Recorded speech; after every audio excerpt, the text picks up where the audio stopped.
Okay, and just like that, we are back to normal.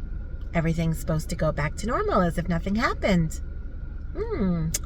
So, yeah, that was crazy. That was a little crazy.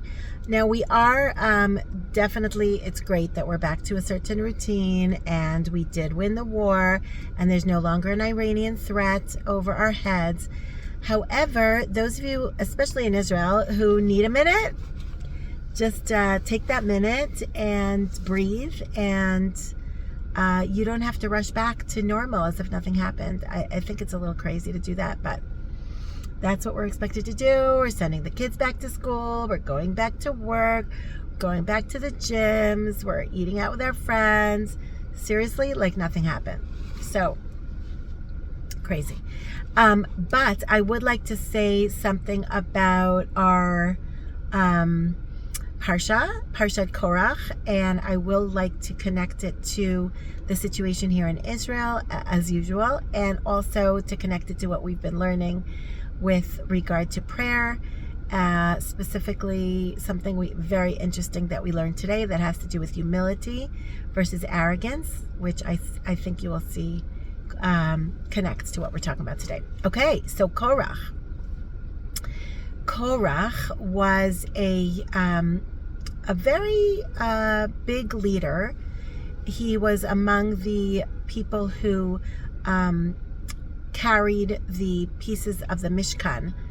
You know, that his tribe and his job was to carry the pieces of the Mishkan around with them. Like each time you dismantled the Beis HaMikdash, you dismantled the Mishkan and you traveled to another location, they were supposed to carry the pieces of the Mishkan, and that was a very high level job, let's say.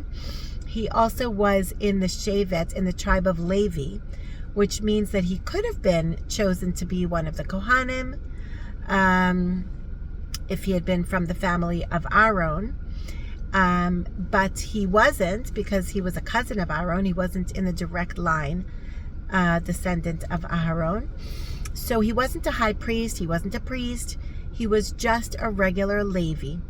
And he got a little upset because he felt that he came to Moshe and he said, you know, Kol ha'eda kulam kadoshim uvetocham Hashem. We have God with us. Everybody is holy. Each and every person has his own holiness, his own direct connection to God. Why do we need you guys, Moshe and Aaron? We don't need anybody. We don't need leaders. We are able to just be directly connected to God. We don't need that intermediary of you and the high priest, which is Aaron. And so we're good, you know, we don't need you guys. And Netzivat Shalom brings a beautiful Zohar. The Zohar says that that Korach was terribly punished, as we know that there was almost a special creation created for him, which is that the earth opened up and swallowed him up along with 250 people of his followers. And it's like, whoa, and all their possessions and everything went like vacuumed into the earth. It was some kind of a crazy miracle that was done to kind of give over this message that what Korach did was so incredibly damaging to the well-being of the Jewish people. It wasn't just a little, oh, he's a little chutzpahdik, you know. He said, oh, you guys, we don't need you guys as leaders. We're good on our own. It's like, it was so damaging that this required a whole new creation. So the Netzivat Shalom brings a Zohar that says that Korach wasn't just like disputing Moshe's leadership, nor was he disputing only Aaron's leadership. Rather, he was basically disputing the whole concept of shalom, of peace. What does that mean? And also, in the continuation of the Zohar, it says also he had a dispute on Shabbat, because Shabbat is called Shalom. We know that we say Shabbat Shalom. We know that we say Malachei HaShalom, Shalom Aleichem, Malachei HaShalom. There's a lot of Shalom going on with Shabbat. So, but what does that mean? He's disputing Shabbat. How can you dispute Shabbat? Shabbat just comes, you know? as well as it says in the Zohar that he also disputed the Torah. The Torah is called Shalom. It says Netivoteha Shalom, Kol Netivoteha Shalom. All of its pathways are peaceful. And it says that he also disputed the name of Hashem, which is called Shalom. So Netivat Shalom is just trying to, Netivat Shalom is also another word, just trying to say what the importance of Shalom is and what does it mean that Korach disputed this whole concept of peace. How could you dispute the concept of peace? Like, we love peace, we want peace, So what is exactly the issue of peace? Is it just a lack of machloket, like the a non-existence of disputes? Or is it something specifically positive, a force in and of itself? And what makes that so important that Korach, who kind of disputed that or went against that concept, is now also being held responsible for going against Shabbat, going against God's name, going against the Torah, and really, really doing something that is so damaging and dangerous to the well-being of the Jewish people. So here it goes. He says like this. The concept of Shalom is a very, very interesting and positive force in human nature. And almost like all of creation is dependent on this concept of Shalom, which is peace. So what does this mean? He says the entire creation, I think I said this once before, is created with this idea of influence and receiving. It's not an influencer like on social media, but somebody who really does gather the abundance or kind of like give out the bounty that this world has to offer. Like Hashem created the world in such a way that he gives over to us and we receive from him. And so too, there's many intermediaries along the way. Like there's like different, like the sun gives to the moon and the moon reflects back what the sun gives it, and the earth receives from the heavens rain, and then we receive that influence, that abundance from the heavens, and that's how we have all our crops and all our flowers and trees and fruit and vegetables and so on and so forth. So there's this give and take in the world. This is how God created the world. It's like a law of nature. There's a give and take. There's an influencer and an influenced, or a receiver and a giver. This is how it is. It's kind of to reflect that reality of God giving to us and us receiving from God.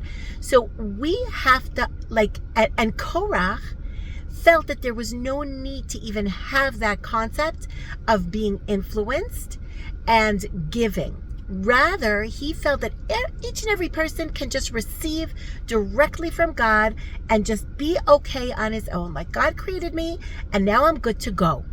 It's unbelievable. He really did dispute that whole idea of give and take in creation. So if you think about it, he undermined the whole essence of creation. Like, how do things get born?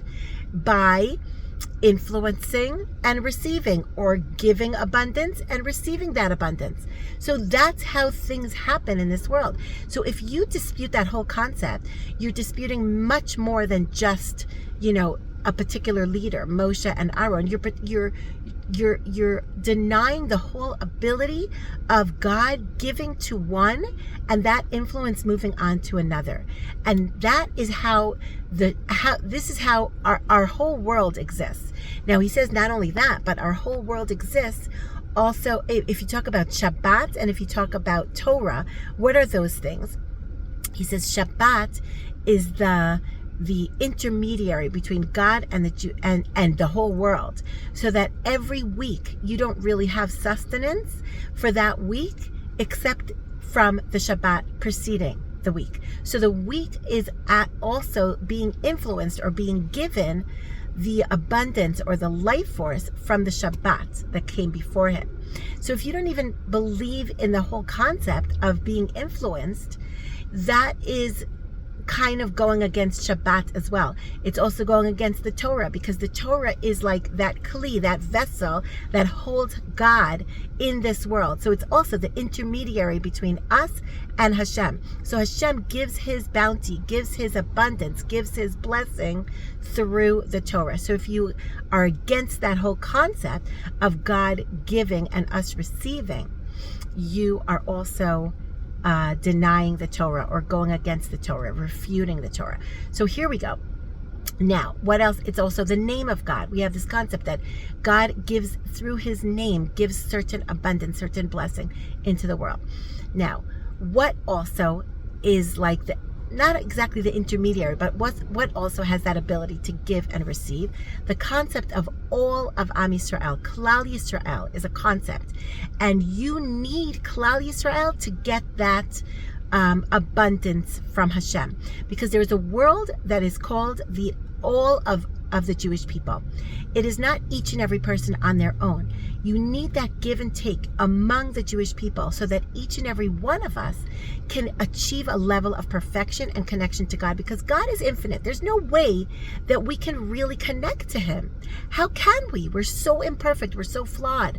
But if we are all connected, the Jewish people, there's give and take, and I am good at one thing and somebody else is good at another and lacking in that which I am good at, then you are basically, what you basically are doing is you are being part of this whole creation, this whole tapestry of give and take, of influencing and being influenced.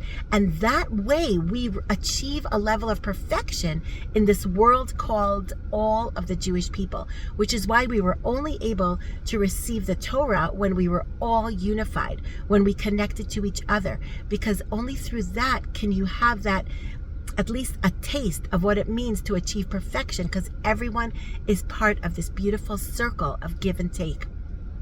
So too with Shabbat, you can only really achieve Shabbat, the level of Shabbat, if you're all of the Jewish people together, because the concept of Hashem partnering with the Jewish people on Shabbat, it's almost like there's a marriage between us and Hashem. And the only way that that happens is if we are all unified as the Jewish people, because it says, Knesset Yisrael Yeh Ben Zugcha.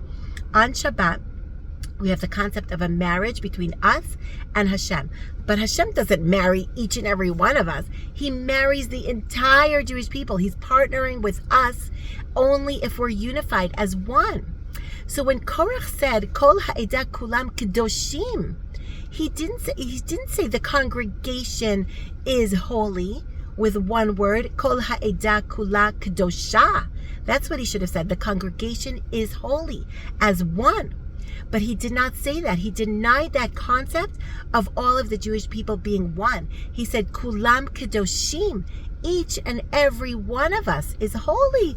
We're good on our own. We can achieve perfection on our own. We can reach God on our own. And that is completely not true. We have to understand that we're all intertwined, we're all connected, we're all one. And only through that can we receive from Hashem the blessing, the life force, the ability to continue to exist and to be connected to God. So if you dispute that concept of all of the Jewish people being one, so you can't say Kol ha'edah kulam kedoshim, because then you're itemizing each and every Jewish person as one, as separate. And then Netivot Shalom continues to say that it's unbelievable that if you really do that, and this is what they did, that Korach did, what you're doing is you are disconnecting yourself from the source. You're disconnecting yourself from the tree. And what happens is if you're one little fruit and you're just removed from the tree, it's only a matter of time until you rot. Or if you take a branch and you break it off the tree, it's only a matter of time until that branch dries up and just is disconnected, and that's it. So the entire Jewish people, as bad as you are, right? If you're connected to the entire Jewish people, then you're still connected to the tree, to the source of life, to the source of everything, to Hashem. But if you disconnect yourself, and this is what Korach did, then it's only a matter of time. Then you're disconnected from the Jewish people. So it makes sense that you would then dry up and die and just like disappear from the face of the earth, which is what happened.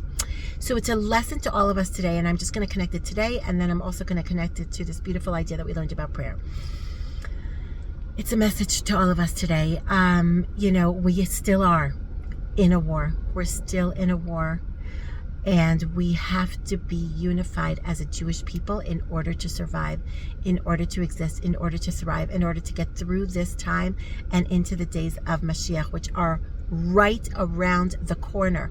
And if you do something terrible, like say something idiotic, for instance, like one of the members of Knesset said the other day, I don't even want to say his name because I feel like if I just say his name, I am strengthening whatever words he said, because they were so terrible and they were so disunifying, and they caused such a desecration of God's name. I feel like it's going to be in Wikipedia. If you look up desecration of God's name, you're going to have this member of Knesset's name. He should mamash. I feel terrible for him, because I really feel that he did what Korach did, which is disparage the leaders, say, I don't even know why we're fighting this war. I don't even know why we're there so much. I think, it's too bad we don't have a leader like Trump who could just come in and, sign a deal and return all the hostages and just get us out of that war. And all these soldiers are dying for nothing. This is literally what he said. This person undermined our feeling of trust in our leaders, our trust in Hashem, because only Hashem can help us here. Nobody else is going to do the job. We are in a place where we are only able to continue to thrive and to survive this war that we're in, this terrible, terrible war. The 7 beautiful boys who died yesterday are if you undermine our ability to believe that what we're doing is correct, is just, is good, that you just do not have the right to exist. Seriously. I don't want to, that's why I didn't say this person's name. Everybody who knows, if you know, you know. I really feel like I just feel bad for him, because I really feel that Hashem is not going to take that lightly. It's exactly what Korach did. He undermines the power of the leaders, because the leaders are the ones who get us all together, who are able to make sure that we stay unified under one specific moral, just cause. And we are all together with that. And the way that it connects to prayer. Okay, so we have to make sure to do the opposite of that. And that is to continue to be unified, to continue only to see the good in the Jewish people, in our cause, to strengthen our army, to strengthen our soldiers, to strengthen the families that are going through such a terrible, terrible time. We are all going through such a terrible time, and we just have to stay unified, and we have to keep our eye on the ball. And the way that it connects to prayer is that, so the idea that we were talking about in prayer today with our group of ladies who came right back as usual to our learning morning, we talked about the idea that if you are desperate with Hashem and you show Hashem that you are completely and utterly dependent upon Him, and you are not arrogant, and you're not okay, that is when Hashem listens to you very, very clearly. So if on the other hand, if you say, you know what, I'm basically okay, I'm gonna be fine, it could be that I'm lacking in A, B, or C, but I'm not desperate. And if you show Hashem that you're arrogant and you don't really need Him, then He responds in kind, and He doesn't really give you what you want. So that was the idea. The idea is humility, vulnerability, standing before Hashem and saying, I completely need you. I am completely and utterly helpless in all the situations. And what he says beautifully at the end, and that is just one little point of hope, is that if we see how terrible the punishment of Korach was, because he went against this concept of unity with the Jewish people, and he went against this concept of the leadership of Moshe and Aaron to unify the Jewish people, how much more so can we imagine the good, the reward that will come from people who are constantly looking to unify the Jewish people, to bring the Jewish people back to each other, to God, to a real moral cause that is correct and just. And with that, here, I'll just bring it to you how he says it. It's so beautiful. Ish Yehudi kama shenichshal, if you're like completely out to lunch and you're completely not even doing the right thing and you're not thinking the right things and you're not on the right path at all. Aval im mechubarhu lashoresh, if you're still connected to the Jewish people and to that tree of life, to the source, koach ze moshcho umotzio afilu mimatzavim shel kol kochot hatum'ah. That strength, that force of being connected to the Jewish people will bring you out of even the depths of the depths and will save you from even the most difficult situations. And shemechubar leklal Yisrael velatzibur hameuchadim yachad yachol lachzor lehitalot velifroach.